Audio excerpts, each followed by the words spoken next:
Dr. Adrian Blackwood had built a reputation as the city's coldest yet most brilliant doctor, a man whose icy demeanor, clinical precision, and piercing gray eyes made patients trust him with their lives, while colleagues whispered about how he had never once been touched by passion or distracted by the warmth of a woman, for he lived in a fortress of discipline where every hour was accounted for, every movement calculated, and every beat of his heart chained to duty, until fate sent a trembling girl into his path one storm-soaked night. Lily, barely 18 yet already burdened with the crushing weight of poverty, debt, and a sick mother whose life depended on medicine she could not afford, stumbled into his world with desperation burning in her chest, and though she hated herself for it, she accepted the shameful arrangement whispered to her by the shadows of the city, that the cold, untouchable doctor would give money to any girl willing to spend a night by his side, not for lust, people said, but perhaps for curiosity, companionship, or something darker.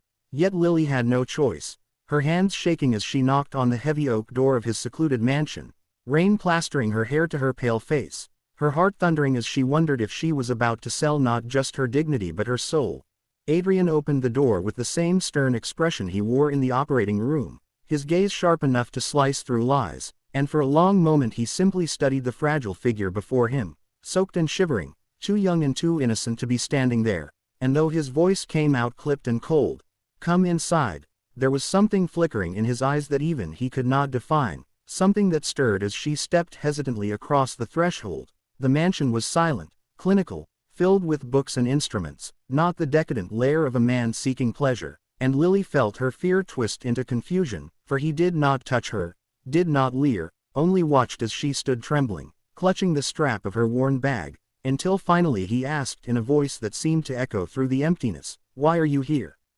And when she whispered her truth, her mother, the bills, the hunger, his chest tightened with a strange pain, for he had healed countless bodies but never faced the raw nakedness of human desperation in such a form, and though he told himself this was just another transaction, something inside him rebelled, drawn to the innocence in her eyes, the way her lips quivered with unspoken prayers. Hours passed in tense silence, and though she expected him to demand what men usually demanded, he did not, instead pacing the room, torn between logic and the dangerous fire rising in his blood, for Lily's presence awakened a hunger he had long denied, not merely physical but something deeper, a yearning for warmth, connection, and the forbidden touch of another soul, and when finally, unable to resist, he brushed his fingers lightly against hers, the contact sent a jolt through both of them, fragile and electric, breaking the walls he had spent a lifetime building. That night unfolded not in the way of sin but of discovery, with whispered confessions,